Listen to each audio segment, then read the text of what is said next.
we are here with the Soul of Richmond. Mr. Garnett Boldin, how are you doing today, sir? Doing good, man. I'm doing good. How you doing? That's what I'm here. Yes, I'm sir. here feeling good, feeling great. Feeling good, man. That's second interview for the day. Word. Yeah. Word. Well, let's talk about that. Where you just coming from? All right, so I got reached out to maybe I think it was last week, man. He hit me up in my inbox on Facebook, and Martin Stith. He actually one of the directors at Comcast who does a lot of the programs and stuff here in Richmond and across Fairfax, everywhere. So he reached out to me, and he's like, I see you doing great work. He said, you really making some moves. He said, I don't put just anybody on this show. He said, you have to be really making something happen and about to cross over. And I was like, wow. To hear those words, you know what I mean, hit that threshold like that, you know what I mean, that's everything you work for, you know. So that interview will be coming out probably when the album drop, which we try to do by May 20th, yeah. Speaking of the album, I guess speaking of chiming on that, what's the name of the album? The name of the album is Know Your Soul. Know Your Soul. Know Your Soul. So what can we expect from the album? All right, with Know Your Soul, first let's get into the definition of Know Your Soul. When I talk about that, most people may try to go spiritual with it and all that type of stuff, but I mean, that is a part of it, but knowing your soul is basically knowing the inner you with all your character, you know, flaws, everything like that is, you know, knowing your soul is a worldwide thing, basically inner self-evaluation music is what I call it, basically. Self-evaluation music. Yeah. So it's like kind of music that speaks to the soul. Yes, indeed. Right. Indeed. So is that the sound we can expect from the album, like a soul, neo soul type R&B-ish? Yes, sir. What we trying to go with the album, from my first sound of what I heard, which was like music soul child, and I heard their production, and especially listening to Jay Dilla and Knox for the first time, that definitely influenced which way I wanted to go. I just didn't know how to write it, you know, and express my feelings in song about it first, but once I finally got the next Clef Dollars, you know, godsmorningfoundation.org, make sure y'all look them up. He definitely helped me to find my sound and see that that's where I wanted to go. And it's a sound of old school like Curtis Mayfield. We got D'Angelo, it's like the sound of his first album, Music Soul Child first album, his first two ones actually. And you know, a mix of modern day production with old school vocals on it, you know. I mean, just from me being a fan of your music, I would say that your sound, I can hear an influence of John Legend. Yes. You know, who's a major heavy hitter in the music game. Yes, sir. Is he one of your major influences? Yes, indeed. John Legend was where I started definitely practicing and stuff, because I felt like he's a dynamic singer, a powerful singer. And if I could duplicate what he does on an album and sing that straight through and do it myself, then I know that I could get myself there and be to that potential. And we talking about thinking, even though we know that they're in the studio doing different takes and everything like that. So like if I can sing that straight, just like, and I used to sing a whole album straight. You talking about an hour of singing, and I used to do that back to back. You know what I mean? Just in the bathroom. I remember my mother's long mirror in the bathroom, and I had a radio sitting on top of the toilet stool, and I'm just singing hours. All I got is a glass of water. You know what I mean? Sometimes I forget to eat. You know what I mean? Because I'm just in there trying to perfect what I do, and it's kind of crazy. It may sound like it's, you know, a false story, but like it's the truth. My mother, my sister, they'll tell you, it's like they'll come in hear me singing. I'm still singing, you know. I love what I do with the soul music, definitely. So when did you start making music? I started making music, I remember the first time was probably like 10th or 11th grade. We had no way of getting to a studio, so we recorded on a radio through the microphone on a cassette tape. It was around, a lot of people, if you East End, you know, around Fair Oaks Apartments or whatever, right behind 7-Eleven off 9 Mile. I was in apartment 357. And we were sitting there, we did a whole song and stuff like that. We were so hyped that we had our voices on a cassette tape and stuff, and we went home, played it, had my little girlfriend learning the words and stuff. It was like an amazing feeling, and once I heard that was like had me hooked. Like I want to do some more of it and find out what I could do deeper into it, you know. And I was always writing, you know, from that day forward. Yeah. Now you say that you know, back in the day, you know, you could sing a whole album straight through. Yeah. And I don't know a lot of people who are able to do that, who can do a song straight through. Yeah. So I guess that kind of segues to my next question. What's something new that you're bringing to the game right now? You're like something that nobody else is doing, but you're finally bringing to the game. Yeah. What I would say, what I'm bringing to the game is definitely back on concepts, especially in your music. When we talking about love or anything, like not making it too cliche about what I'm talking about, but we're still, you know, the meat and potatoes, the thick of it, what I'm talking about and stuff. But it's still brand new, and what I'm saying, because I mean, nobody is saying anything that's like brand new under the sun, but it's the way you say it, and how it's done over the production, which I think I deliver very strongly, you know. But what I'm bringing to it, the passion I got for the soul music and my plight because of the decline of it. You know, it drives me harder to get soul music out there, and my vocal ability. Not only am I just, you know, doing something in the studio and it's like, you know, like I said, a whole bunch of takes and stuff like that, but I do the same thing live. You know what I mean? So live performance is everything to me. I'm bringing back a live show for people where you can actually hear a real voice. It's not no lip syncing, no auto tune, nothing that, you know, none of that. That's how the album is too. It's just raw. You know what I mean? Uncut, pure voice, you know. Back to the album. Are there any collaborations we can expect on the album? On this album, which is crazy, I've done so many hooks with people in Richmond. I only have one feature on here, besides producers, which I've collaborated with, which was only 2 on this album. No, 3 on this album. And that one feature I have is Joe Dozier. Salute to you, sir. My brother, I definitely wanted to do a song with him. Been wanting to do one since young, when I was thinking about getting in the industry, and it was definitely a big surprise to see him make it. And Lack Boy coming out and all that stuff, and shooting the video at Azalea Mall. All that back in the day, we was like, dang, man, that's what it's like to make it. You know what I mean? So it's like, that was a big influence and a drive too, to be like, I want to get there. I want to get to that point. So to be able to work with him, and plus we came from around the same way, but I was just young then. But it was definitely a blessing to work with him now, and we came up with a great song, Hearts Don't Lie. It's crazy. What's your favorite track on the album? Ooh, good Lord, man, it is so many. I can't even lie, yo. Like with the stuff that we did was so heartfelt, and then had like such a good feeling in all of them. You know what I mean? It was not, you know, we got songs that's kind of deep and go there, but it's still not a thing of being dark or something like that. So with the songs that we have, even slow and all that, it's like, I can't even say, man. Y'all gonna have to look at it for yourself and listen to the album, because like it's so many songs on there that's just, it's banger back to back to back to back. Like, it's crazy. So what are some of the dynamics of the album? Like the type of content, you know, ranging from? I definitely took some influence, especially talking about the beginning of the album. Les Brown, which I want to speak on him. Very great motivational speaker.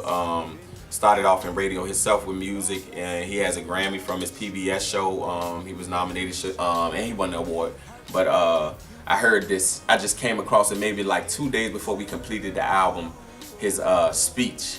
And it was so powerful. It spoke into Know Your Soul. It's basically incorporating God in what you're doing. You can't make it without him, but it's talking about all the tools you need to grow and to make it to the next level without, you know, letting down your success too early in your life, you know, before you know, get it before it's your time and stuff like that. So that's what a whole lot of the album is about, and just pure love, I tell you. Tell the people where you're from, like a little bit of your background. All right, from here, from Richmond, Virginia. I grew up over North Side, and I grew up right across the street from John Marshall in the apartments, Old Brook Road. I remember it. Old number 2666129. That's crazy. I remember that. I was young as I don't know what. But most of the time, I spent my time in Azalea Apartments, which a lot of people remember back in the day. Around my cousins, had a house full of cousins in an apartment, and got the influence of music there. Started beatboxing with my cousin. We had a singing family. My family was already doing a lot of singing gospel stuff everywhere. From there, they used to have us staying in the basement with them while they rehearsed and stuff. I never understood it there, and I hated it at the time. My mother used to be in studios and everything too, with guys playing the piano for hours, and just didn't want to be there. Didn't understand it then, but now I understand what she was doing and putting this music in me, you know what I mean? And I was looking forward to the future and seeing what I was gonna be doing. From there, we moved over to the East End. Got my mother, single mother of two, sorry. I have 3 sisters though, one I didn't grow up with. But she got her own house with 2 children.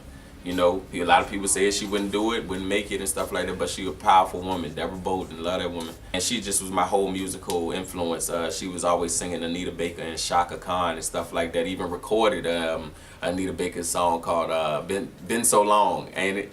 I'm Missing You Baby, something like that.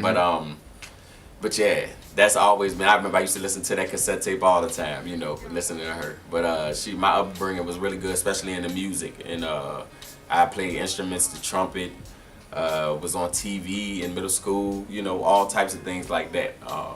So music was very much around me all my whole life, since I was in her stomach. So how important is it for you to remember, you know, your mom, man, and your upbringing and your whole history when you step in the booth and you make new music? Yeah. In the beginning, when I was doing R&B music and stuff, and kind of sort of, you know, trying to find my sound, and I was doing music, and the content definitely wasn't nothing your mother would want to listen to. So it was certain songs I couldn't even let her listen to. So it was kind of like, you know, that sucks if you can't let your people enjoy the music. And she's a church woman, but she ain't too crazy like gone. But you know, she knows the world, but she don't want to hear her son doing all that. So I kind of started pitching my music to what would sound good, not only to myself, but what would other people like to listen to. Could my mother really listen to it? Could my grandmother or children? You know what I mean? So and I think that's something I did as well, incorporating all ages that can listen to the album too as well. Let's talk about your shows. Yes. And let's talk about, I mean, we want to discuss, you know, upcoming shows, of course, because I'm sure you got some stuff going on. Yes, sir. But the show that you have already performed, let's describe the love that you received from the audience and just the feeling that you got, you know, once you hopped off the stage. Oh, we talked about the other night at Southern Kitchen. That performance was pretty crazy. You never know how the love is gonna go, you know what I mean, when you get up there and perform and stuff like that, and step off stage and hear the claps after it's over. Because, you know, most of the time people are like, especially when you can sing, people are just captivated and they really just trying to listen. But it was a lot of love, you know. I couldn't even explain it, man. It's like that every time I step off the stage. It's a great thing, and it's always new to me. So that's definitely to be humble, you know, keep me humble. All right, so what can we see you perform next? All right, next I will be May 29th. We're gonna be opening up for Black Alley. But before then, May 8th, was Zenobia Bay, Z-Bay. I'm going to be performing at the East End Festival May 8th out there. And Hayla will be doing the day before. And she's also from Richmond as well. And August 6th, I have Slick Rick opening up for Slick Rick in Petersburg at the Civic Center. So it's a lot of big things, and more stuff is still coming in right now as we speak. And it's like a total blessing how stuff is coming in. You know, being patient and waiting, really. But we got something good that we got to share with the world, definitely. Slick Rick, though. That's Slick Rick, man. That's crazy. I said, wow, when I got hit up for that. And I'm talking about, like, you know, it's God opening doors. Didn't have to pay for a slot.